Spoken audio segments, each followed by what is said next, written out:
Embracing the past, verbalizing the present. Today was interesting because today I learned something important about what I need in a future relationship by leaning into the inevitable feelings you will have after a breakup with another relationship. It doesn't matter the day, the time, the place. Your brain sometimes tells you, today you will be sad, and you can either fight it or go with it. I've been leaning towards going with it as of late, letting my body fully heal from what I consider to have been a healthy yet ultimately dysfunctional relationship.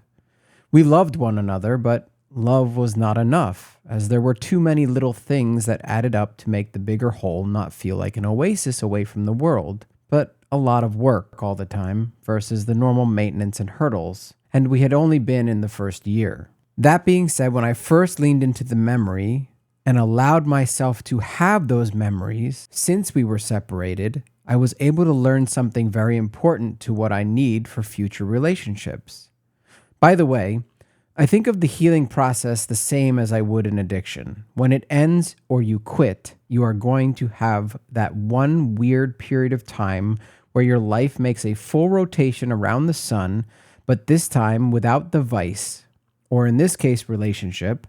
So of course your brain will at times feel it more than others. I'm finding this very cathartic. I used to push it aside and ignore it. I wouldn't talk about it with those around me in fear of societal, you aren't over your ex stigmas. I wouldn't talk about it with family as they would just take it as I needed to be consoled or pitied. But in all I really wanted to do was feel it. I wanted to allow my brain to do what it naturally does.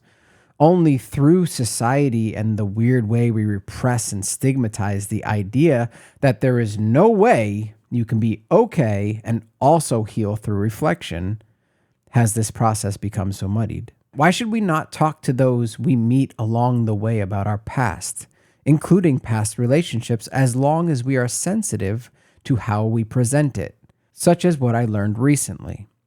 I learned something that is usually just out of reach when you break up with someone, as our brains tend to want to protect us from pain and repress anything that isn't good. So remembering what it was that made the relationship not work is often very difficult, which may be why we ignore the signs that we need to heal and end up with scars instead of healed wounds. But I had a moment of clarity by pushing into the feelings of sadness, not to be with her, but that it just didn't work, and now I was alone during the holiday season once again. I saw an old video where I was talking to her, and in that moment of no significance, I was attempting to get her to look at the lights we put up so we could share that moment together. But what I realized was she was incapable, not as a fault, but a character trait, to allow those little moments to be significant enough for her to either verbalize them to me or take them in as anything more than a blip in time. Whereas these smaller moments are the lifeblood of the everyday to me. So through this small moment, this insignificant nothing, but through the allowance of opening my mind to letting in the past and accepting it as over, but still part of my journey through life, I am now more prepared for a relationship in the future on something that is very important to me. Still, as I write this, I realize what I am writing is not super clear, as I am not sure how to verbalize a feeling such as this, that over time builds up and over time becomes a thorn. It was at least a very important step in self-realization and knowing more of the person I want to spend my life with and what differences and similarities will be needed. So this spew of consciousness is a twofer. The want to normalize speaking about our exes and relationships past if they are helpful to our future and give context to who we are today. Just as we do with a past job, family experience, trauma, etc., without the societal stigma of, you are hung up on your ex. And I get that there are many people not able to separate the two, and there are many people who are not over their ex.